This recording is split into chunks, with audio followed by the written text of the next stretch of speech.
Nagsagawa ng partnership ang PTV Sports Network at Thrilla in Manila 2 para sa nalalapit na bakbakan ng mga top boxers sa loob at labas ng bansa ngayong Oktubre, ang ikalawang edisyon ng Thrilla in Manila. Ginanap ang contract signing sa PTV Broadcast Complex nitong Miyerkules, October 15. Present sa event sina Marvie Barrera, CEO ng MP Promotions at Head ng Event Organizing Committee, JC Barrera, Operations Head, kasama din sina Head Executive Assistant Ian Anthony Manuel, Legal Counsel Attorney Glenn Francis Cacal, at Maria Lourdes Shoa Fagar, PTV Network General Manager. We welcome you and I look for more partnerships. Hindi lang po ito, sana meron pang mga susunod. Maraming pong salamat, Senator Manny Pacquiao. Maraming salamat. This is very important and very significant event, not only for the Philippines but the world of boxing. Imagine the legendary Ali Fraser fight that took the whole world here in Manila in a very special way na yun ang last fight ni Ali at saka ni Fraser worldwide. Doon nagmarka ang Pilipinas sa mapa ng sports ng boxing.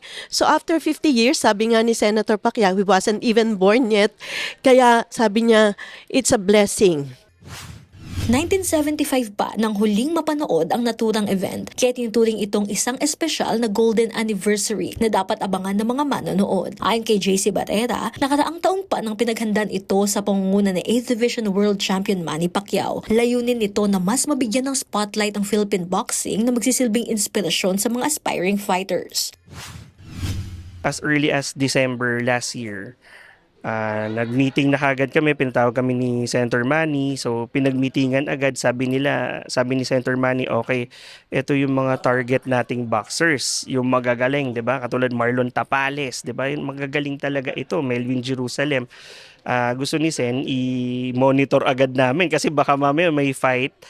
And then thank God, itong mga top fighters natin sa Pilipinas, sumakto yung schedule. So blessed tayo lahat. Ilan sa mga top fighters na sasabak sa ring ay sina Melvin Jerusalem, Yumir Marshall at Carl James Martin. Sasabak sila sa makasaysayang fight ng boxing sa kaparehong entabladong pinaglabanan ni Muhammad Ali at Joe Frazier 50 taon ang nakalipas.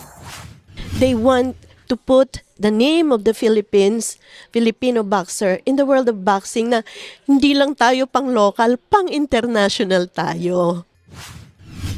Matapos ang 5 dekada, muli na namang masasaksihan ng top international boxers sa October 29 sa Araneta Coliseum na mapapanood na din sa PTV Sports Network. Jamaica Bayaka para sa atletang Pilipino, para sa bagong Pilipinas.